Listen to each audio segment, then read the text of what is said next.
Une opération très singulière menée aujourd'hui par la police de Mayotte avec la volonté de concourir à une opération de police spéciale, la police de la pêche.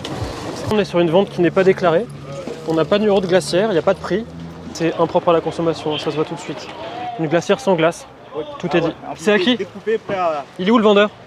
On sait que dès lors qu'on a des personnes qui ne sont pas légalement sur le territoire qui assurent la vente, quand on arrive, elles partent.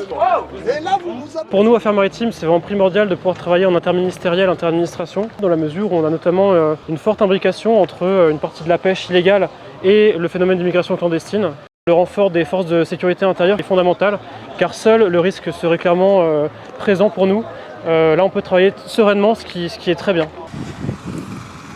Donc nous sommes venus à une trentaine d'effectifs en appui des affaires maritimes pour lutter contre cette pêche impropre à la consommation qui est pêchée légalement par des personnes parfois en situation irrégulière et conservée puis vendue dans des conditions tout à fait illégales. La police a permis de sécuriser cette opération mais aussi de détecter du travail dissimulé et de l'emploi d'étrangers sans titre.